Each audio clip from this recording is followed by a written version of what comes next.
ایک عالم فرماتے ہیں کہ میں اپنی کتابوں کو اپنی پیٹھ پہ لاد کے سفر کرتا تھا تو مجھے گرمی کی وجہ سے پسینہ آتا تھا اور میری کتابیں پسینے سے ایسے تر ہو جاتی تھی کہ دیکھنے والے کو محسوس ہوتا تھا کہ شاید یہ بارش میں بھیگی ہوئی کتابیں ہیں، اتنا پسینہ آتا تھا۔ یہ مشقتیں انہوں نے اٹھائیں، اور جہاں جاتے تھے وہاں استادوں کے پاس کوئی کھانے پینے کا انتظام نہیں ہوتا تھا۔ اس دور میں ہر طالب علم اپنے کھانے پینے کا انتظام خود کرتا تھا، چنانچہ جو ہوتا تھا تھوڑا بہت کھا لیتے تھے اور باقی وقت علم کے حاصل کرنے میں گزار دیتے تھے۔ بہت مشقتیں اٹھائیں علم حاصل کرنے کے لیے، حتیٰ کہ امام احمد بن حنبل رحمۃ اللہ علیہ اپنے استاد سے علم حاصل کرتے تھے۔ ایک وقت آیا کہ ان کے پاس جو کھانے پینے کا سامان تھا وہ ختم ہو گیا تو فاقے شروع ہو گئے۔ انسان کتنا فاقہ برداشت کرتا ہے، 1 دن 2 دن 3 دن، اور وہاں تو کچھ کھانے کو تھا ہی نہیں، فقط پانی پہ گزارا ہوتا تھا۔ تو اتنا فاقہ کہ بیٹھنا مشکل، اٹھنا مشکل۔ امام صاحب کے ساتھی تھے، کلاس فیلو تھے، وہ کہتے ہیں کہ میرے پاس کچھ کھانا بچا ہوا تھا، میں نے چاہا کہ احمد میرے ساتھ مل کے کھانا کھا لے، مگر وہ ایسے غیور تھے کہ دوسرے کے اوپر بوجھ بننا بھی پسند نہیں کرتے تھے۔ فرماتے ہیں کہ امام احمد نے مجھے منع کر دیا کہ نہیں، آپ اپنا کھانا کھائیں، میں آپ پہ بوجھ نہیں بننا چاہتا۔ پھر انہوں نے سوچا کہ مجھے کچھ مزدوری کر لینی چاہیے پارٹ ٹائم میں تاکہ کھانے کا انتظام ہو جائے۔ تو یہ نوجوان جس کا نام احمد بن حنبل تھا، یہ پھر وہاں سے اس جگہ چلے جاتے جہاں پہ مسافر اونٹ کرائے پر لے کر سفر کرتے تھے۔ آج کل بس سٹینڈ اور ٹیکسی سٹینڈ ہوتے ہیں جہاں سے بسیں ٹیکسیاں مسافر کو مل جاتی ہیں۔ اس زمانے میں اونٹوں کے سٹینڈ بنے ہوتے تھے، لوگ اونٹوں کو آ کے بٹھا دیتے تھے، مسافر اونٹ کرائے پہ لے کے سامان اس پہ اوپر رکھ کے چلے جاتے تھے۔ اب مسافروں کو اپنا سامان اونٹ کے اوپر لادنے کے لیے مزدور کی ضرورت پیش آتی تھی یا سامان اتارنے کے لیے ضرورت پیش آتی تھی۔ تو امام احمد بن حنبل رحمۃ اللہ علیہ وہاں چلے گئے اور لوگوں کو کہا کہ جس کو اپنا سامان اونٹ پہ رکھوانا ہو میں رکھ دوں گا، بس اس کے بدلے مجھے کچھ اجرت چاہیے۔ چنانچہ امام احمد بن حنبل رحمۃ اللہ علیہ مسافروں کا سامان سر پہ اٹھا کے، پیٹھ پہ اٹھا کے اونٹ پہ لادا کرتے تھے اور مشقت کے ساتھ اس کو نیچے اتارا کرتے تھے، اور اس پر جو تھوڑا بہت ملتا تھا اس سے کھانا خرید کے، روٹی خرید کے وہ کھایا کرتے تھے اور باقی وقت علم کی طلب میں گزارا کرتے۔ وہ کلاس فیلو کہتے ہیں کہ مجھ سے ان کی مشقت دیکھی نہیں جاتی تھی، چنانچہ ایک دن میرے ذہن میں خیال آیا کہ میں اس نوجوان طالب علم کو اس مشقت سے کیسے بچاؤں۔ تو وہ کہتے ہیں کہ خیال آیا تو میں ان کے پاس گیا اور میں نے کہا کہ احمد آپ کا خط لکھائی بڑی اچھی ہے۔ ان کا ہاں میری خط بہت اچھا ہے۔ تو میں نے کہا مجھے اس کتاب کی ضرورت ہے، آپ پلیز یہ کتاب مجھے کاپی کر کے دے دیں اور اس کے بدلے میں آپ کو کچھ اجرت دے دوں گا۔ تو امام صاحب اس پہ تیار ہو گئے۔ چنانچہ امام احمد بن حنبل رحمۃ اللہ علیہ اپنے استاد کے لیے کتاب کو لکھا کرتے تھے، نقل کیا کرتے تھے، اس پر جو کچھ ملتا تھا اس سے روٹی خرید کر وہ کھایا کرتے تھے۔ کون جانتا تھا یہ اونٹوں کے اوپر سامان رکھنے والا بچہ آنے والے وقت میں امام احمد بن حنبل کے نام سے مشہور ہوگا۔ امام شافعی رحمۃ اللہ علیہ بچپن میں یتیم ہو گئے تھے۔ فرماتے ہیں کہ میری والدہ کے پاس کچھ خرچ کرنے کے لیے پیسہ نہیں ہوتا تھا، تو میں بہرحال استادوں سے علم حاصل کرتا تھا، مگر مجھے مشکل پیش آتی تھی کہ میرے پاس لکھنے کے لیے نہ پینسل ہوتی تھی، نہ پین ہوتا تھا اور نہ کوئی کاغذ ہوتا تھا۔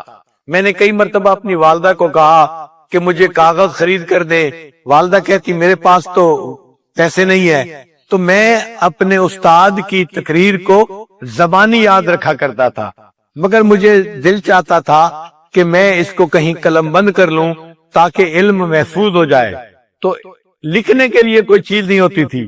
فرماتے ہیں کہ پھر میں نے ایک طریقہ نکالا کہ بڑے بڑے جانور جو ذبح ہوتے تھے میں ان کی ہڈیاں تلاش کر کے لاتا تھا۔ اب یہ اونٹ کی ہڈیاں موٹی موٹی ہوتی ہیں، وہ فرماتے کہ ان کو میں دھویا کرتا تھا اور سورج کی دھوپ میں ان کو خشک کرتا تھا۔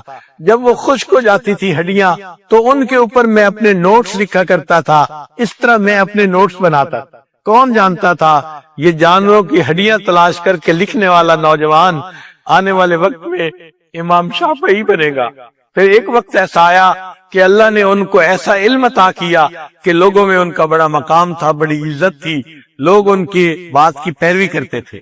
پھر انہوں نے شعر کہا، علیہ ثیاب لا یباع یمیہا، میرے اوپر ایسا کرتا ہے اگر اس کرتے کو بیچو تو کوئی ایک درہم میں بھی اس کو نہ خریدے گا، لیکن اس کرتے کے اندر ایک شخص ہے جس کے سینے میں دل ہے، ساری دنیا کے خزانے جمع کر لو اس دل کی قیمت ادا نہیں کر سکتے۔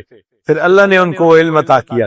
چنانچہ امام شافعی رحمۃ اللہ اپنا واقعہ خود سناتے ہیں، فرماتے ہیں کہ میں نے حج کیا تو مجھے مینا میں ایک بوڑھا ملا، جب سلام دعا ہوئی تو بوڑھا میرے ساتھ محبت کا اظہار کرنے لگا کہ نوجوان تمہارے چہرے پہ علم کا نور، تقوی کا نور نظر آتا ہے۔ وہ میرے ساتھ بہت محبت کا اظہار کرنے لگا، مجھے کہنے لگا کہ میرے پاس کچھ کھانے کی چیز ہے تو میری دعوت قبول کرو گے؟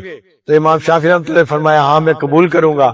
اس نے وہیں دسترخوان بچھا دیا اور جو خشک روٹیاں تھیں وہ اپنی تھیلی میں سے نکال کے رکھ دی اور کہنے لگا کھاؤ۔ امام شافعی فرماتی ہے کہ میں نے بلا تکلف کھانا کھانا شروع کر دیا۔ وہ مجھے دیکھ کر کہنے لگے، اے لڑکا، اے نوجوان، تو مجھے قریشی نظر آتا ہے۔ میں نے کہا ہاں، آپ کو کیسے پتا چلا؟ وہ کہنے لگے یہ جو قریشی لوگ ہوتے ہیں نا، یہ دعوت قبول کرنے میں بھی بے تکلف ہوتے ہیں، کھانا کھانے میں بھی بے تکلف ہوتے ہیں، تو تمہاری بے تکلفی سے مجھے پتا چلا کہ تم قریش میں سے ہو۔ فرماتے ہیں جب میں نے کھانا کھایا تو بڑے میاں مجھے بتانے لگے کہ میں مدینہ سے آیا ہوں حج کرنے کے لیے۔ امام شافعی رحمۃ اللہ فرماتے ہیں کہ میں نے مدینہ کا نام سنا تو مجھے خیال آیا کہ مدینہ میں تو ایک بڑے عالم، بڑے محدث رہتے ہیں، فقیر رہتے ہیں، امام مالک رحمت اللہ علیہ۔ تو میں نے اس بڑے میاں سے پوچھا کیا آپ امام مالک کو جانتے ہیں؟ وہ کہنے لگا ہاں میں جانتا ہوں۔ پھر اس بڑے میاں نے کہا کہ اگر آپ چاہتے ہیں کہ آپ ان سے ملاقات کریں تو ہمارے گروپ میں ایک حاجی آیا تھا، وہ فوت ہو گیا ہے اور اس کا اونٹ خالی واپس جائے گا، ہم وہ اونٹ تمہیں دے دیتے ہیں، تم اس پہ سوار ہو کے ہمارے ساتھ مدینہ پہنچ جاؤ گے۔ امام شافعی رحمۃ اللہ فرماتے ہیں جب سواری کا انتظام ہو گیا تو میں نے اسے تائید غیبی سمجھا کہ اللہ تعالیٰ نے انتظام کر دیا ہے، اور میں اس بڑے میاں کے قافلے کے ساتھ مکہ مکرمہ سے مدینہ پہنچا۔ فرماتے ہیں مجھے مکہ سے مدینہ پہنچنے میں 16 دن لگے، اور 16 دن میں نے 16 مرتبہ قرآن مجید کو مکمل پڑھ لیا۔ آپ اندازہ لگائیے کہ ان مشقتوں کے باوجود ان حضرات میں عبادت کا شوق کتنا ہوتا تھا کہ 16 دن لگے اور 16 دن میں 16 مرتبہ قرآن مجید کو مکمل پڑھ لیا۔ فرماتے ہیں جب نبی میں پہنچے تو نماز ہو رہی تھی، ہم نماز میں شریک ہو گئے۔ جب نماز مکمل ہوئی تو فرماتے ہیں کہ ایک اونچے لمبے قد کا بندہ تھا جس نے ایک تہبند باندھی ہوئی تھی اور ایک چادر اوپر اوڑے ہوئی تھی، وہ ایک جگہ اٹھ کر بیٹھا اور اس نے کہنا شروع کر دیا قال قال رسول اللہ صلی اللہ علیہ وسلم۔ امام شافعی فرماتے ہیں میں سمجھ گیا کہ یہی امام مالک ہوں گے۔ ان دنوں امام مالک رحمت اللہ علیہ اپنے شاگردوں کو احادیث لکھوا رہے تھے، اس کو کہتے ہیں املا کروانا۔ تو امام مالک حدیث کی تلاوت کرتے تھے اور سب طلباء سن کے حدیث کو لکھتے تھے۔ چنانچہ امام مالک نے احادیث پڑھنی شروع کی، طلباء نے لکھنی شروع کی۔ امام شافعی رحمۃ اللہ فرماتے ہیں کہ میں بھی پاس بیٹھا ہوا تھا اور احادیث سن رہا تھا، میرے دل میں ایک تمنا ہوئی کاش میرے پاس کاغذ ہوتا تو میں بھی باقی طلباء کی طرح احادیث کو لکھنے کا شرف بھی حاصل کر لیتا۔ فرماتے ہیں میں یہ سوچ رہا تھا تو مجھے اپنے سامنے ایک تنکا پڑا ہوا نظر آیا زمین پہ، میں نے وہ تنکا اٹھا لیا اور اس تنکے کو میں نے قلم سمجھ لیا تصور میں، اور امام صاحب جو حدیث لکھوا رہے تھے اس حدیث کو میں نے اپنی ہتھیلی پہ لکھنا شروع کیا تاکہ مجھے طلباء کے ساتھ مشابہت نصیب ہو جائے۔ من تشبہ بقوم فہو منہم۔ فرماتے ہیں میں طلباء کاغذ پر حدیث لکھ رہے تھے اور میں جو ہے اپنی ہتھیلی کے اوپر حدیث کو لکھ رہا تھا۔ کبھی کبھی میں اس تنکے کو اپنے لب کے ساتھ لگاتا اس نیت کے ساتھ کہ میں اس کے ساتھ سیاہی لگا رہا ہوں اور حدیث پاک لکھ رہا ہوں۔ اب اگلی نماز کا وقت ہو گیا تو امام صاحب نے اپنا درس بند کیا تو طلباء وضو کرنے کے لیے چلے گئے۔ امام شافعی فرماتے ہیں کہ میرا چونکہ وضو تھا میں وہیں بیٹھا رہا، تو امام مالک رحمت اللہ علیہ نے مجھے انجان بندہ دیکھ کر، نیا بندہ دیکھ کر، اجنبی بندہ دیکھ کر اپنے پاس بلایا۔ میں گیا تو امام صاحب نے پوچھا کہ اے نوجوان تم ہتھیلی پہ کیا کر رہے تھے؟ میں نے کہا حضرت جو حدیثیں آپ سنا رہے تھے تو میں اس کو لکھ رہا تھا۔ فرمایا ہتھیلی دکھاؤ۔ جب ہتھیلی دیکھی تو اس پر تو کچھ نہیں لکھا ہوا تھا، تو امام مالک رحمۃ اللہ نے فرمایا اے نوجوان یہ تو علم کے ادب کے خلاف ہے کہ تم اس طرح کر رہے تھے۔ تو میں نے عرض کیا حضرت میں غریب طالب علم ہوں، میرے پاس کوئی کاغذ نہیں ہے، قلم نہیں ہے، لیکن میرا دل چاہتا تھا میں طلباء کے ساتھ مشابہت اختیار کروں، ان سے تشبہ حاصل کرنے کے لیے میں اپنی ہتھیلی پر لکھ رہا تھا، ہتھیلی پر نہیں لکھ رہا تھا، حقیقت میں تو آپ کی سنائی ہوئی حدیثیں میں اپنے دل کے اوپر لکھ رہا تھا۔ جب یہ کہا تو امام مالک رحمۃ اللہ نے فرمایا اچھا تم اپنے دل پر لکھ رہے تھے؟ میں نے کہا جی۔ امام مالک رحمۃ اللہ نے فرمایا اچھا میں نے جتنی حدیثیں سنائی ہیں ان میں سے آدھی تو اگر زبانی سنا دو تو میں تمہیں جانوں۔ امام شافعی رحمۃ اللہ فرماتے ہیں جتنی حدیثیں سنائی تھیں میں نے ابتدا سے لے کے انتہا تک متن اور روایت کے ساتھ ساری حدیث ان کو سنا دی۔ تو امام مالک رحمت اللہ علیہ بہت خوش ہوئے اور میرے ساتھ انہوں نے محبت کا اظہار فرمایا۔ ایسے طلباء ہوتے تھے، استاد سے سنتے تھے، ان کو تمام احادیث زبانی یاد ہو جایا کرتی تھی۔ یہ سلسلہ علم حاصل کرنے کا اسی طرح امت میں چلتا رہا۔ اس امت میں علم حاصل کرنے کی جو طلب ہے وہ ایسے لوگوں نے ظاہر کی کہ ایسی طلب دوسری کسی امت میں قوم میں نظر نہیں آتی۔ آپ انگریزوں سے پوچھیں، دوسرے ادیان والوں سے پوچھیں، کنی ان کے معاشرے میں علم کی طلب کی ایسی مثالیں ہیں ہی نہیں جو دین اسلام میں نظر آتی ہیں۔ اللہ نے عجیب نعمت عطا فرمائی ہے اس امت کو۔ چنانچہ ابن تیمیہ رحمت اللہ علیہ کو وقت کے بادشاہ نے جیل بھیج دیا۔ انہوں نے کوئی فتویٰ دیا تھا جو وقت کے بادشاہ کو اچھا نہ لگا تو اس نے ہیلے بہانے سے ان کو جیل بھیج دیا۔ 3 دن گزرے تو حاکم وقت کے دربار میں ایک نوجوان آیا جو ٹین ایجر تھا، 18-20 سال اس کی عمر تھی۔ اب اس جوانی کی عمر میں وہ لڑکا زارو قطار رو رہا تھا۔ اس کو اس طرح روتا دیکھ کر جو حاکم وقت کے ساتھ لوگ بیٹھے ہوئے تھے ان کے دل پسیج گئے۔ وہ کہنے لگے نوجوان تم کیوں آئے ہو؟ نوجوان نے کہا میں ایک فریاد لے کے آیا ہوں کہ حاکم وقت میری فریاد کو پورا کر دے۔ تو جو لوگ تھے انہوں نے حاکم وقت کو سفارش کی کہ یہ نوجوان بڑا ہی کوئی حاجت مند ضرورت مند نظر آتا ہے، اس کے دل کو بہت کوئی تکلیف ہے کہ یہ اتنا زارو قطار رو رہا ہے۔ انہوں نے کہا پلیز آپ اس کی بات کو ضرور پورا کر دیں۔ تو حاکم وقت نے کہا نوجوان تم اپنی بات بتاؤ کہ میں تمہاری بات کو پورا کر دوں۔ تو نوجوان کہنے لگا میں یہ فریاد لے کے آیا ہوں کہ پلیز آپ مجھے جیل میں بند کر دیں، جیل میں بھیج دیں۔ حاکم وقت حیران کہ ایسی فریاد تو کوئی نہیں کرتا، تم کیوں کر رہے ہو؟ اس نوجوان نے کہا جناب آپ نے میرے استاد کو جیل میں بند کر دیا ہے اور 3 دن سے میرا سبق قضا ہو رہا ہے۔ اب میں آیا ہوں کہ آپ پلیز مجھے بھی جیل میں بند کر دیں، میں جیل کی مشقتیں تو برداشت کر لوں گا لیکن اپنے استاد سے وہاں سبق تو پڑھ لیا کروں گا۔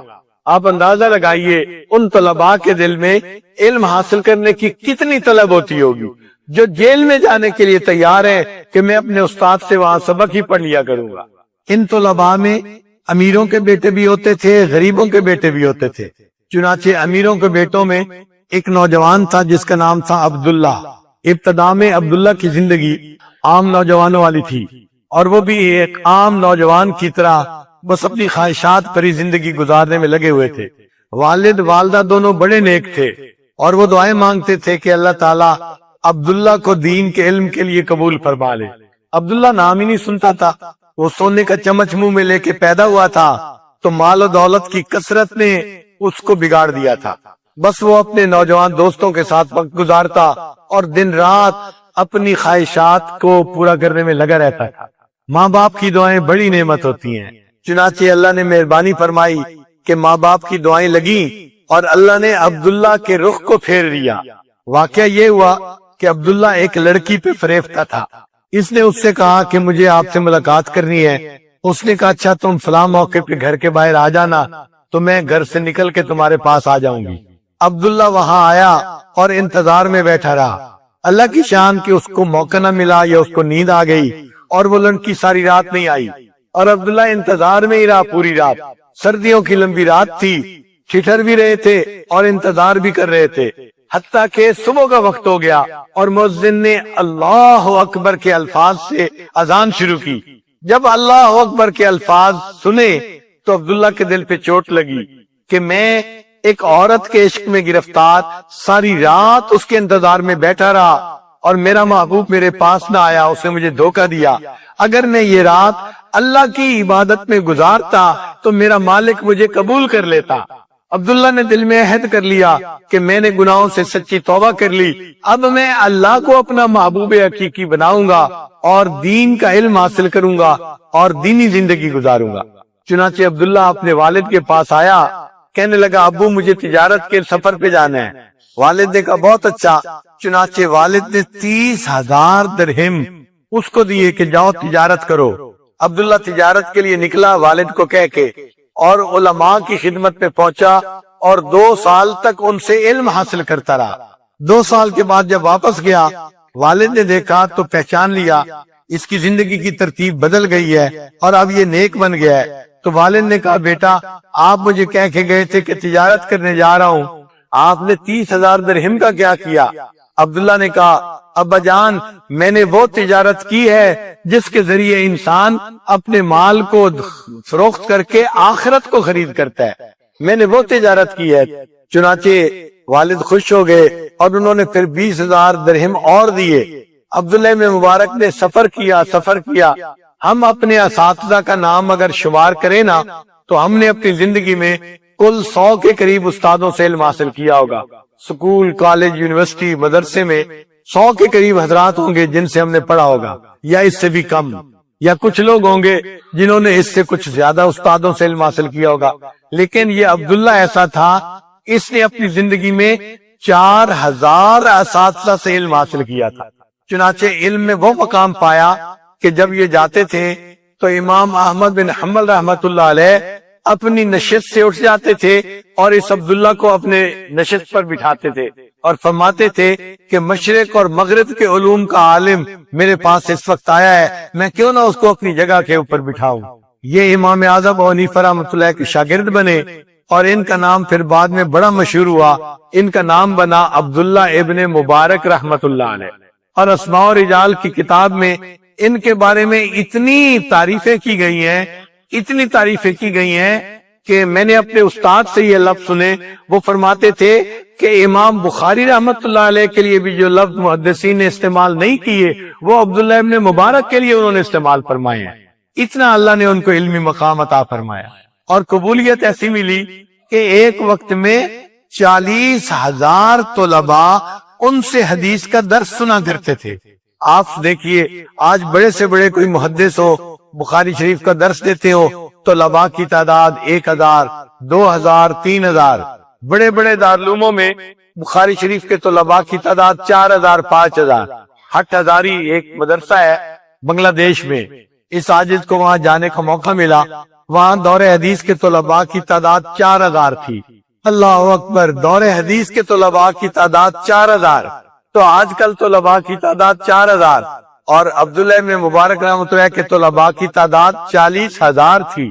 حضرت شیخ الحدیث رحمۃ اللہ فرماتے ہیں اس زمانے میں ساؤنڈ سسٹم نہیں ہوتا تھا، تو عبداللہ بن مبارک رحمۃ اللہ علیہ حدیث پڑھتے تھے اور لوگ مکبر کی طرح ان سے حدیث سن کے آگے مجمع کو سناتے تھے۔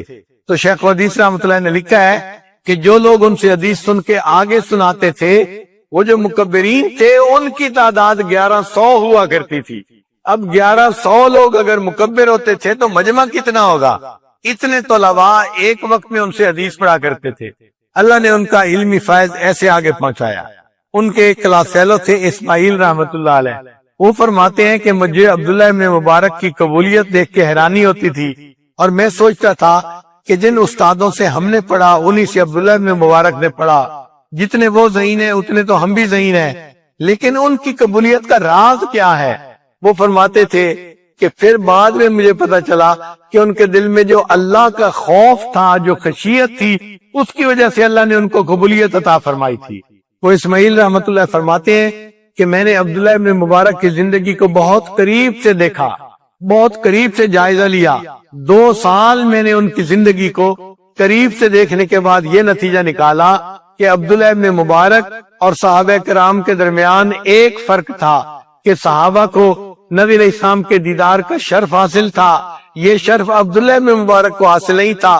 اس کے علاوہ عبداللہ ابن مبارک اور صحابہ کی زندگی میں مجھے کوئی فرق نظر نہیں آتا تھا۔ آپ سوچئے کیا مقام پایا ہوگا کہ لوگ گواہی دیتے تھے کہ ان کی زندگی میں اور صحابہ کی زندگی میں کوئی فرق ہی نظر نہیں آتا. اتنا علم تھا اور اتنی خشیت تھی کہ جب ان کا آخری وقت آیا تو عبداللہ ابن مبارک رحمۃ اللہ چارپائی پہ لیٹے ہوئے تھے. اپنے شاگردوں کو فرمایا مجھے چارپائی سے اٹھا کے زمین پہ لٹا دو. اب اس زمانے میں نیچے ماربل نہیں لگے ہوتے تھے, نیچے کوئی چپس کے فرش نہیں ہوتے تھے, نہ نیچے قالین بچھے ہوتے تھے, مٹی ہوتی تھی. شاگرد حیران, حضرت نے فرمایا ہے مجھے چارپائی سے اٹھا کے زمین پہ لٹا دو. تو انہوں نے تھوڑا توقف کیا, سوچ میں پڑ گئے. تو عبداللہ ابن مبارک رحمۃ اللہ نے پھر فرمایا مجھے زمین پہ لٹاؤ.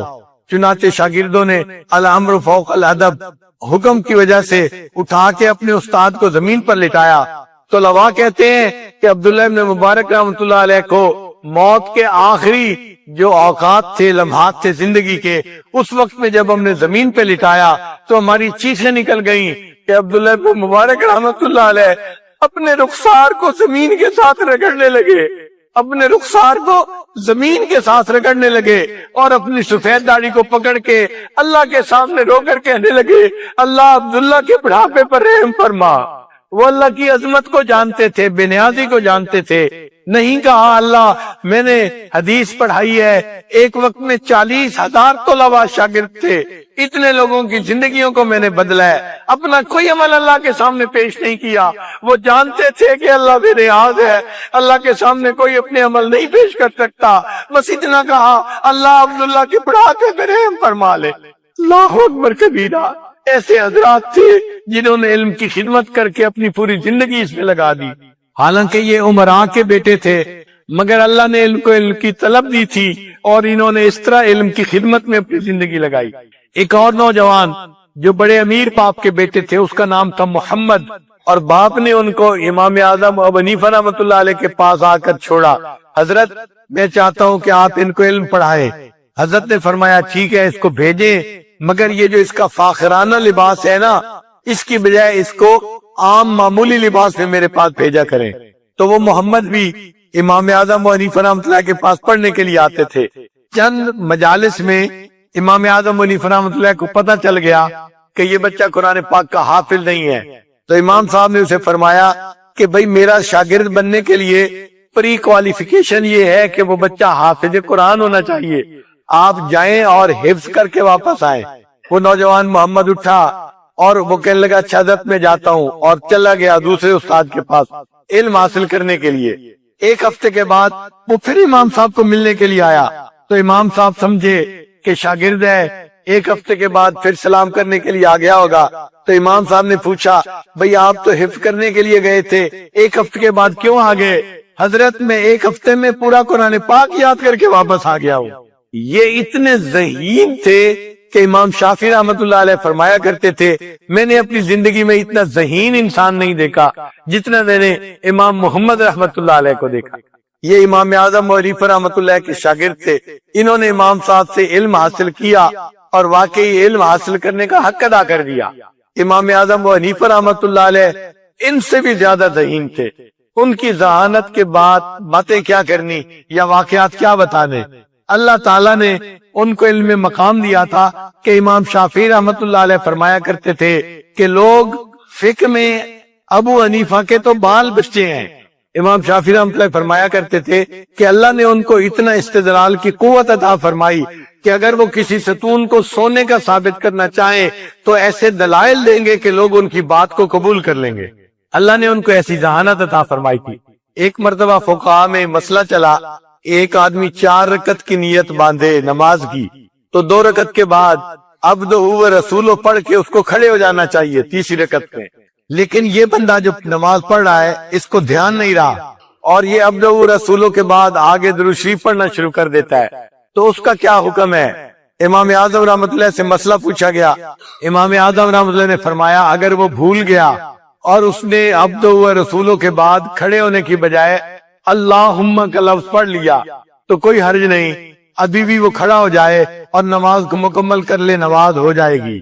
اگر وہ بھول گیا اور اس نے پڑھ لیا اللہم صلی اور پھر یاد آیا پھر کھڑا ہو گیا پھر بھی باقی 2 رکعت پڑھ لے تو اس کی نماز میں کوئی حرج نہیں ہوگا.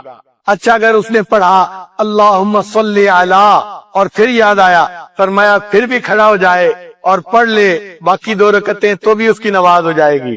اور اگر اس نے پڑھ لیا اللہم صلی علی محمد، یہ محمد کا لفظ بھی پڑھ لیا، امام صاحب نے کہا اب اٹس ٹو لیٹ، اب اگر اس کو یاد آیا تو یہ کھڑا ہو کے باقی 2 رکعت بھی ادا کرے اور اخیر پہ سجدہ سہو بھی ادا کرے، تب اس کی نماز ہوگی۔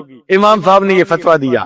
اللہ کی شان کہ امام صاحب کو خواب میں نبی علیہ السلام کی زیارت نصیب ہوئی تو اللہ کے حبیب صلی اللہ علیہ وسلم نے فرمایا نعمان کیا تم نے یہ فتویٰ دیا ہے کہ کوئی بندہ اگر میرا نام نماز میں پڑھ لے گا تو اس کو سجدہ سہو کرنا پڑے گا؟ جب نبی علیہ السلام نے یہ سوال پوچھا تو امام اعظم علی فرمت نے ادب سے عرض کیا، اے اللہ کے حبیب صلی اللہ علیہ وسلم میں نے یہ نہیں کہا، میں نے یہ کہا ہے کہ جو شخص غفلت کے ساتھ آپ کا نام پڑھے گا اس کو سجدہ سہو کرنا چاہیے۔ تو نبی علیہ السلام مسکرائے اور فرمایا ابو حنیفہ تم نے صحیح مسئلہ اس کو بتایا ہے۔ اللہ نے ان کو ایسا علمی کمال عطا فرمایا تھا۔ تو چنانچہ امیروں کے بیٹے بھی تھے اور ان طلباء میں فقیروں کے بیٹے بھی تھے، غریب لوگ بھی تھے۔ چنانچہ غریبوں میں ایسے ایسے حضرات تھے کہ ان کو کھانا نہیں ملتا تھا اور وہ پھر بھی پڑھتے تھے۔ امام طبرانی رحمۃ اللہ فرماتے ہیں ہم 3 ساتھی تھے اور ہم مسجد نبوی میں حدیث پڑھا کرتے تھے۔ ایک وقت آیا کہ تینوں کے پاس کھانا ختم ہو گیا۔ فرماتے ہیں اب ہم پانی سے ہی گزارا کرتے تھے، لیکن جب پیٹ میں کچھ نہیں تھا تو نقاہت غالب آ گئی، ہمارے لیے بیٹھنا مشکل ہوتا تھا۔ میرے باقی 2 ساتھی کہنے لگے بھئی ہم سے تو اتنی بھوک برداشت نہیں ہوتی، ہم تو واپس گھر جا رہے ہیں۔ میں نے کہا نہیں، میں ابھی گھر نہیں جاتا، میں استاد سے پڑھوں گا، اور میں مسجد نبی میں اپنا وقت گزارنے لگا۔ کہتے ہیں کہ مجھے بھی اتنی بھوک تھی کہ مجھے نقاہت کی وجہ سے جو ہے بے ہوشی ہو جاتی تھی۔ میرے ذہن میں خیال آیا کہ میں تو یہاں نبی علیہ السلام کا مہمان ہوں، میں اپنے میزبان کو جا کے کیوں نہ بتاؤں کہ مجھے بھوک لگی ہے۔ امام طبرانی رحمۃ اللہ فرماتے ہیں یہ خیال آنے کے بعد میں مواجہ شریف پہ حاضر ہوا اور میں نے صلاۃ والسلام پڑھا، اور صلاۃ والسلام پڑھنے کے بعد میں نے یہ الفاظ کہے یا رسول اللہ صلی اللہ علیہ وسلم الجو، مجھے بھوک لگی ہے، بس الجو کا لفظ میں نے کہا۔ یہ کہنے کے بعد میں مسجد سے باہر نکلنے لگا۔ فرماتے ہیں جب میں مسجد کے دروازے سے باہر نکلا میں نے ایک عربی کو دیکھا کہ جس کے ہاتھ میں روٹیوں کی ایک گٹھڑی بھی تھی اور اس نے اپنے سر کے اوپر ہنڈیا بھی اٹھائی ہوئی تھی، گرم گرم سالن، گرم گرم روٹی، اور وہ میرا نام پکار رہا تھا۔ تو میں نے اپنا نام سنا تو میں نے اس سے کہا کہ آپ یہ نام کیوں لے رہے ہیں، یہ تو میرا نام ہے۔ اس نے کہا میں مسجد کا پڑوسی ہوں، میرے گھر کی دیوار اور مسجد کی دیوار ایک ہے، میں اپنے گھر میں لیٹا ہوا تھا، مجھے خواب میں نبی علیہ السلام کی زیارت نصیب ہوئی اور نبی علیہ السلام نے خواب میں فرمایا کہ تم مسجد کے پڑوسی ہو، میرا ایک مہمان بھوکا ہے، اس کو کھانا کھلاؤ۔ وہ کہتے ہیں کہ میری آنکھ کھلی اور میں نے دیکھا کہ میری بیوی نے ابھی روٹیاں پکا کے رکھی تھی اور سالن تیار کیا تھا۔ میں نے بیوی کو کہا اپنے لیے اور روٹیاں بنا لو، سالن بنا لو، اللہ کے محبوب صلی اللہ علیہ وسلم کا ایک مہمان بھوکا ہے، یہ کھانا میں اس کو دینے جا رہا ہوں۔ اور میں نے کھانا اٹھایا اور دروازے کے اوپر آ کر کھڑا ہو گیا اور یہ نام میں نے پکارنا شروع کر دیا، اگر تمہارا یہ نام ہے، تم نبی علیہ السلام کے مہمان ہو، تمہارے لیے یہ کھانا موجود۔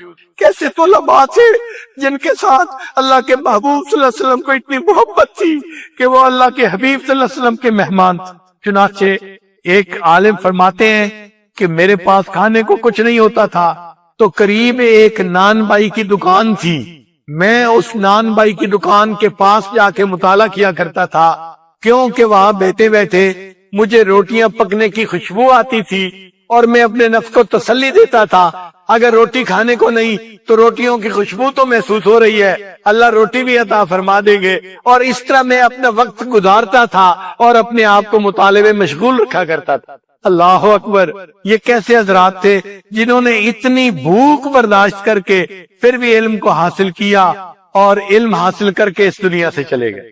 آپ کہیں گے جی کہ پہلے دور کے زمانے کے لوگوں کی باتیں میں سنا رہے ہیں، قریب کے زمانے کے ایک بزرگ کی بات سن لیجئے، شاہ عبد القادر رائے پوری رحمت اللہ علیہ اپنا واقعہ خود سناتے ہیں۔ وہ فرماتے ہیں کہ جب میں دارالعلوم دیوبند حاضر ہوا تو اس وقت دارالعلوم میں داخلے بند ہو چکے تھے، جو ناظم تعلیمات تھے انہوں نے کہا کہ ہم اب ایک اور طالب علم کو داخلہ نہیں دے سکتے۔ میں نے پوچھا کہ حضرت اس کی وجہ کیا ہے؟ وہ فرمانے لگے کہ دارالعلوم میں مطبخ کا انتظام نہیں ہے، نہ کوئی طباخ ہے، بستی کے لوگ اپنے گھروں میں جتنے طلباء کا کھانا پکا کے دے سکتے ہیں ہم اتنے طلباء کو داخلہ دیتے ہیں اقامتی طور پہ۔ اب ایک گھر والا ایسا نہیں جو ایک مزید طالب علم کے کھانے پکانے کی ذمہ داری لے لے، تو ہم آپ کو داخلہ نہیں دے سکتے۔ میں نے کہا حضرت مجھے مشروط داخلہ دے دے، کھانے کی ذمہ داری میری اپنی ہوگی، لیکن میں طلباء کے ساتھ رہ سکوں، پڑھ سکوں، تو مجھے مشروط داخلہ مل گیا۔ وہ فرماتے ہیں کہ میں سارا دن طلباء کے ساتھ بیٹھ کے پڑھتا، شام کو تکرار کرتا، پھر جب طلباء سو جاتے رات کو میں اساتذہ کی اجازت کے ساتھ دارالعلوم سے باہر نکلتا۔ بستی میں پھلوں کی 2 دکانیں تھیں، میں وہاں چلا جاتا اور وہاں پر مجھے تربوز کا چھلکا، خربوزے کا چھلکا، آم کا چھلکا، پھلوں کے چھلکے پڑے ہوئے نظر آتے۔ میں وہ چھلکے اٹھا کے لاتا اور ان کو دھو کے صاف پاک کر لیتا اور اس کے بعد میں وہ چھلکے کھا لیتا۔ یہ میرا 24 گھنٹے کا کھانا ہوتا تھا۔ وہ فرماتے ہیں میں نے پورا سال چھلکے کھا کے گزارا تو کر لیا، لیکن اپنے سبق کو قضا نہیں ہونے دیا۔ اللہ اکبر! قیامت کے دن یہ کھڑے ہو کے بتائیں گے کہ اللہ ہم نے اتنے مجاہدے برداشت کر کے بھی علم کو حاصل کیا تھا۔ آج طلباء کو بہترین عمارتوں میں رکھا جاتا ہے، سہولیات دی جاتی ہیں، اچھے کھانے دیے جاتے ہیں، اور پھر طلباء علم حاصل کرتی ہیں۔ تو بھائی یہ تو طلباء کی خوش نصیبی ہے کہ اللہ نے دنیاوی نعمتیں بھی دی ہیں اور علم کی نعمت بھی عطا فرمائی ہے۔ ہمیں اس پر اللہ کا جتنا شکر ادا کرے اتنا کم ہے۔ علامہ ذہبی رحمۃ اللہ علیہ نے اپنی کتاب سیر اعلام النبلاء اس میں ایک واقعہ لکھا ہے، اندلس کے ایک محدث تھے، ان کا عجیب و غریب واقعہ ہے۔ امید ہے کہ طلباء حضرات دل کے کانوں سے سنیں گے اور پھر اللہ کا شکر ادا کریں گے کہ اللہ نے ہمیں کتنی آسانی سے سہولیات کے ساتھ علم حاصل کرنے کی توفیق عطا فرمائی۔ اس نوجوان کی عمر تھی 20 سال۔ عزیز طلباء، 20 سال کی عمر تو شہوات کی عمر ہوتی ہے، خواہشات کی عمر ہوتی ہے۔ اس عمر میں تو نوجوان کو خواہشات کے علاوہ کچھ سوچتا ہی نہیں ہے، مگر یہ نوجوان ایسا تھا کہ جس کے دل میں اللہ کا خوف تھا، جس کے دل میں علم حاصل کرنے کی طلب تھی۔ اس نوجوان نے سنا کہ بغداد میں ایک عالم ہے جن کا نام احمد بن حنبل ہے، وہ بڑے محدث بھی ہیں، بڑے فقیہ بھی ہیں۔ تو اس نے نیت کی کہ میں بغداد جاؤں گا اور ایسے محدث سے اور عالم سے میں علم حاصل کروں گا۔ وہ فرماتے ہیں کہ میں اپنے گھر سے نکلا، کچھ ضروری سامان میرے پاس تھا، راستے میں سمندر تھا تو میں ایک بڑی کشتی کے اوپر سوار ہو گیا۔ اللہ کی شان کے کشتی پر سفر شروع ہوا اور راستے میں کشتی والا جو تھا وہ راستہ بھول گیا، اور ہمیں جتنا وقت لگنا تھا 1 ہفتہ وہ 1 مہینے میں تبدیل ہو گیا۔ ہمارے پاس اتنا کھانا نہیں تھا، اتنا سامان نہیں تھا، کیونکہ 1 مہینہ ہم سمندر میں رہے تو ہمارا کھانا پینے کا سامان بھی ختم ہو گیا، پینے کو پانی بھی نہیں تھا، اور سمندر کا پانی اتنا کڑوا تھا کہ پی نہیں سکتے تھے۔ اب نہ کھانا ہے نہ پینا ہے، اور سمندر میں کشتی کی وجہ سے ہچکولے لگتے تھے تو ہمیں الٹیاں آتی تھی، تو پیٹ میں تھا کچھ نہیں اور جو کچھ تھا الٹیوں سے نکل گیا تھا۔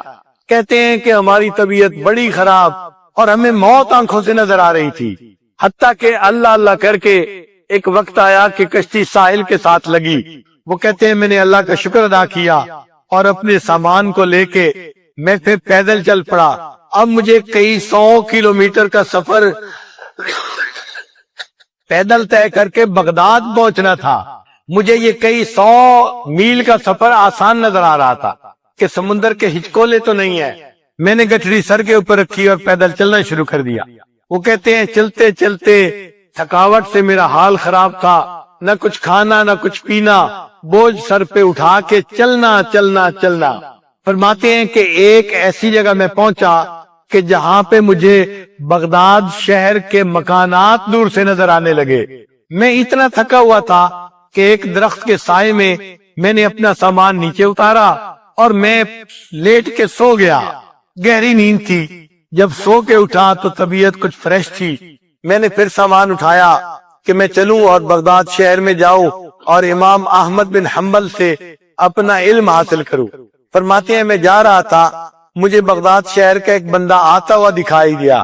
میں نے اس کو سلام کیا اور اس سے پوچھا کہ سنائیں امام احمد بن حنبل کا کیا حال ہے۔ وہ مجھے کہنے لگا کہ نوجوان تم ان کی بات کیوں پوچھ رہے ہو؟ میں نے کہا اس لیے کہ میں ادلس سے ہزاروں کلومیٹر دور سے علم حاصل کرنے کے لیے آیا ہوں، میں ان سے علم حاصل کرنا چاہتا ہوں۔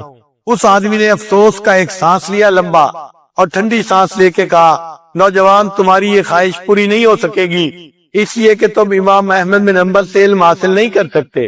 میں نے کہا کیوں؟ اس نے کہا کہ حاکم وقت کسی وجہ سے ان سے ناراض ہو گیا ہے اور اس نے ان کو ہاؤس اریسٹ کر دیا ہے، گھر میں نظر بند کر دیا ہے، نہ وہ کسی بندے سے مل سکتے ہیں نہ کوئی بندہ ان سے مل سکتا ہے، لہذا تم ان سے علم حاصل نہیں کر سکتے۔ وہ نوجوان کہتا ہے کہ میرے دل پہ چوٹ لگی یہ بات سن کے، لیکن میں بغداد شہر چلا گیا کہ اللہ تعالیٰ کوئی نہ کوئی سبیل نکال دیں گے۔ کہتے ہیں وہاں جا کے میں نے ایک معمولی کمرہ کرائے پہ لے لیا اور وہاں رہنا شروع کر دیا۔ میرے دن میں خیال آیا کہ آخر اتنا بڑا شہر ہے اور علم کے اتنے جو ہے بڑے بڑے علماء جبال العلم یہاں موجود ہے، تو کہیں نہ کہیں تو درس حدیث ہوتا ہوگا۔ وہ کہتے ہیں کہ میں نے لوگوں سے پوچھا، انہوں نے کہا شہر کی جامع مسجد میں عصر کے بعد یحییٰ بن معین رحمت اللہ علیہ حدیث کا درس دیتے ہیں، تو میں عصر کے بعد جامع مسجد چلا گیا۔ اتنا مجمع تھا کہ مجھے دور جگہ ملی، میں نے وہاں بیٹھ کے درس حدیث سنا۔ وہ کہتے ہیں کہ یحییٰ بن معین رحمت اللہ علیہ نے ایک حدیث کے بارے میں کچھ درس دیا اور پھر لوگوں نے ان سے سوالات پوچھنے شروع کر دیے۔ لوگ ان سے راویوں کے بارے میں سوال پوچھ رہے تھے کہ فلاں کے بارے میں کیا کہتے ہیں، فلاں کے بارے میں کیا کہتے ہیں۔ یہ یحییٰ بن معین رحمت اللہ علیہ امام جرح و تعدیل کہے جاتے ہیں، ان کی تحقیق بڑی اعلیٰ تھی، لوگ اس پہ اعتماد کرتے تھے۔ وہ کہتے ہیں جب لوگوں نے سوال پوچھا تو میں بھی کھڑا ہو گیا اور میں نے پوچھا کہ حضرت آپ ہشام بن عمار کے بارے میں کیا کہتے ہیں؟ یحییٰ بن رحمت اللہ نے پوچھا وہ چادر والے؟ میں نے کہا جی ہاں وہی چادر والے۔ کہنے لگے سکھا ہے، سکھا ہے، وہ بہت مضبوط آدمی ہے، ان سے علم حاصل کرنا چاہیے، ان سے حدیث لینی چاہیے۔ کہتے ہیں کہ پھر میں نے دوسرا سوال پوچھنا چاہا، جب میں نے دوسرا سوال پوچھنا چاہا تو قریب کے لوگوں نے میرا کپڑا پکڑ کے کھینچا اور کہا کہ بیٹھ جاؤ، ایک سوال ایک نشست میں بندہ پوچھ سکتا ہے، یہ یہاں کا دستور ہے، اگر ایک ہی بندہ سارے سوال پوچھے گا تو باقی لوگ کہاں جائیں گے؟ کہتے ہیں کہ میں نے ان کی منت سماجت کی اور میں کہا کہ میں اجنبی ہوں، مجھے دستور کا پتہ نہیں تھا، اگر پتہ ہوتا تو میں اصل سوال پہلے پوچھ لیتا، اصل سوال تو میں نے اب پوچھنا ہے، پلیز مجھے اجازت دے میں اپنا سوال پوچھ سکوں۔ لوگوں نے جب میری حالت دیکھی اور میری طلب دیکھی تو ان کو ترس آیا اور وہ کہنے لگے اچھا تم دوسرا سوال پوچھ سکتے ہو۔ وہ کہتے ہیں کہ جب مجھے اجازت مل گئی تو میں نے پوچھا یحییٰ بن معین رحمت اللہ علیہ سے حضرت آپ امام احمد بن حنبل کے بارے میں کیا فرماتے ہیں؟ کہنے لگے جب میں نے یہ سوال پوچھا تو یحییٰ بن معین رحمت اللہ علیہ نے سر جھکا لیا، تھوڑی دیر خاموش رہے اور خاموشی کے بعد انہوں نے سر اٹھایا اور کہنے لگے کہ امام احمد بن حنبل تو امام المسلمین ہے، امام احمد بن حنبل تو امام المسلمین ہے۔ انہوں نے ان کے بارے میں اتنے اچھے الفاظ کہے، میں نے دل میں پکا ارادہ کر لیا کہ اگر وہ امام المسلمین ہے تو میں نے ان سے ضرور علم حاصل کرنا ہے۔ مجلس برخاست ہو گئی، لوگ اپنے اپنے گھروں کو جانے لگے۔ میں نے اپنے ساتھ والے بندے کو کہا بھئی آپ مجھے امام احمد بن حنبل کا گھر دکھا سکتے ہیں، میں ان سے ملاقات ہی کر لوں۔ اس نے کہا نہ بھئی نہ، پولیس والے پہرا دے رہے ہوتے ہیں، اگر انہوں نے دیکھ لیا میں نے تمہیں گھر دکھایا ہے وہ تمہیں بھی تکلیف دیں گے مجھے بھی تکلیف دیں گے، تو بھئی میں تمہیں گھر نہیں دکھا سکتا۔ اس نے انکار کر دیا۔ وہ کہتے ہیں میں نے دوسرے بندے سے ریکویسٹ کی، میری آنکھوں میں آنسو تھے اور میں اس کی منت سماجت کر رہا تھا، اس نے بھی کہا کہ نہیں میں یہ رسک نہیں لے سکتا، میں کیوں اپنے آپ کو مصیبت میں ڈالوں۔ فرماتے ہیں میرے ذہن میں خیال آیا تو میں نے اس بندے سے کہا یار تو مجھے لے کے اس گلی سے گزر جاؤ اور جب امام صاحب کے مکان کے قریب سے گزرنا آنکھ کے اشارے سے مجھے بتا دینا یہ ان کا گھر ہے، پھر میں جانوں اور کیسے ملاقات ہوتی ہے یہ میرا کام ہے، آپ آگے چلنا۔ وہ تیار ہو گیا، چنانچہ وہ مجھے امام صاحب کے گھر کے دروازے کے سامنے سے لے کر گزرا اور آنکھ کے اشارے سے اس نے بتا دیا کہ یہ امام صاحب کا گھر ہے۔ میں نے گھر دیکھ لیا، گلی دیکھ لی، راستہ یاد کر لیا، وہ شخص چلا گیا۔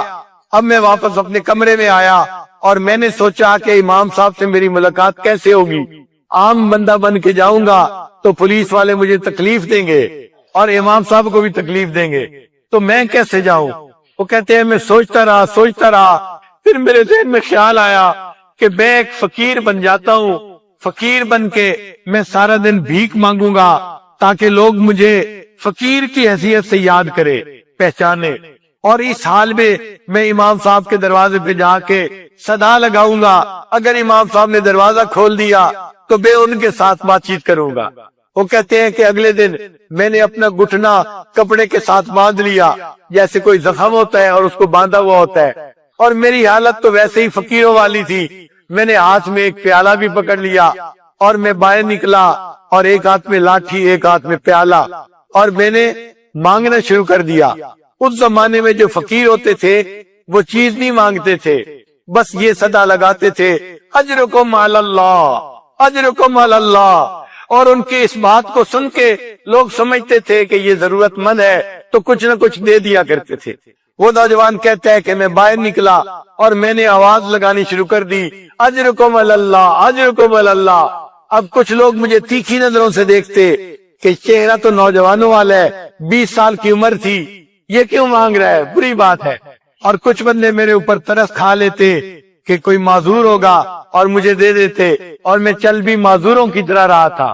وہ کہتے ہیں کہ سارا دن میں نے شہر میں بھیک مانگی، اور عصر کے قریب کا وقت جب ذرا آمد و رفت کم تھی، میں اس وقت امام احمد بن حنبل کی گلی میں داخل ہوا۔ جب ان کے دروازے کے قریب پہنچا تو وہ کہتے ہیں کہ میں نے زور سے آواز لگائی، اجرکم علی اللہ، اجرکم علی اللہ۔ میری آواز میں درد ایسی تھی کہ امام صاحب کے ہاتھ میں کچھ سکہ تھا، کوئی روپیہ تھا، اور انہوں نے دروازہ کھولا کہ وہ فقیر کو دے دے۔ جب انہوں نے دروازہ کھولا تو میں نے ان سے کہا کہ حضرت میں پیسے کا طلبگار نہیں ہوں، میں علم کا طلبگار ہوں، اور میں آپ سے علم حاصل کرنے کے لیے آیا ہوں۔ امام صاحب نے کہا کہ مجھے نظر بند کیا گیا ہے، میں علم نہیں پڑھا سکتا، تم میرے دروازے پہ آؤ گے، تمہیں بھی تکلیف پہنچے گی، مجھے بھی تکلیف پہنچے گی۔ میں نے کہا حضرت میں سارا دن شہر میں بھیک مانگوں گا، اور ایسے وقت بھی آؤں گا جب گلی میں کوئی نہ ہو، اگر کوئی نہ ہوگا تو آپ ایک دو حدیثوں کی تلاوت کر دینا، میں زبانی یاد کر لیا کروں گا۔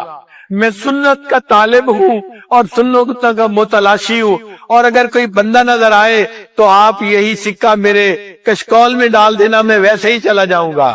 امام صاحب راضی ہو گئے، چنانچہ میں پورا 1 سال شہر کے اندر بھیک مانگتا رہا، اور اس بہانے امام صاحب کے دروازے پہ جاتا۔ امام صاحب کبھی 1 حدیث روایت کرتے، کبھی 2 حدیثیں روایت کرتے، میں سن کے ان کو زبانی یاد کر لیا کرتا تھا۔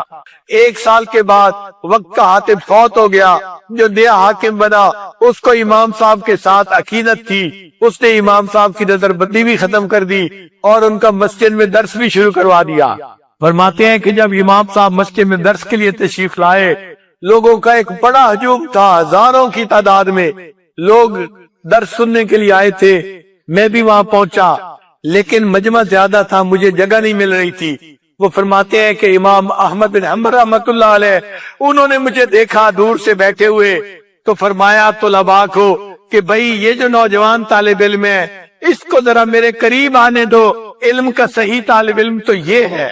ایسے بھی طلباء ہوتے تھے 1 سال بھیک مانگنے کے بہانے اپنے استاد سے علم حاصل کیا کرتے تھے۔ اللہ تعالیٰ نے ہم پر کتنی مہربانی کی ہے، آج پنکھوں کی ہوا کے نیچے ہم بیٹھ کے پکی جگہوں پہ اوپر سکون کے ساتھ اپنے اساتذہ سے علم حاصل کرتے ہیں، اور آرام سکون کے کھانے کھاتے ہیں، اور رات کو نرم بستروں کے اوپر سوتے ہیں۔ ہم اللہ تعالیٰ کا جتنا شکر ادا کریں اتنا کم ہے۔ اللہ تعالیٰ ہمیں علم میں اور آگے بڑھنے کی توفیق عطا فرمائے، اور قر رب زدنی علما کے مصداق اللہ ہمارے علم کو اور زیادہ فرما دے۔ یہ جو علم کے طلبگار ہوتے ہیں یہ اللہ تعالیٰ کے چنے ہوئے بندے ہوتے ہیں۔ عزیز طلباء یہ بات ذہن میں بٹھا لیجئے، کالج، یونیورسٹی، اسکول ہر بندہ جا سکتا ہے، مدرسے میں ہر بندہ نہیں آ سکتا۔ مدرسے میں صرف وہ آئے گا جس پر اللہ کی نظر انتخاب پڑے گی، جس کو اللہ چن لیں گے، جس کو اللہ پسند کریں گے، اور اس پر میرے پاس دلیل موجود ہے۔ اللہ تعالیٰ قرآن مجید میں فرماتے ہیں ثم اورثنا الکتاب الذین اصطفینا من عبادنا، پھر ہم نے اپنی کتاب کا وارث اپنے بندوں میں سے ان کو بنایا جو چنے ہوئے بندے تھے ہمارے۔ استفا مصطفیٰ جو ہے چنے ہوئے کو کہتے ہیں، جو اللہ کے پسندیدہ تھے۔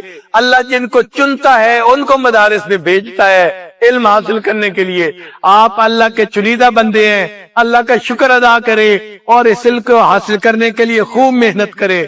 اللہ تعالیٰ ہمارے سینوں کو علم کے نور سے بھر دے اور اللہ تعالیٰ میں قیامت کے دن طلباء کی قطار میں کھڑا فرما دے۔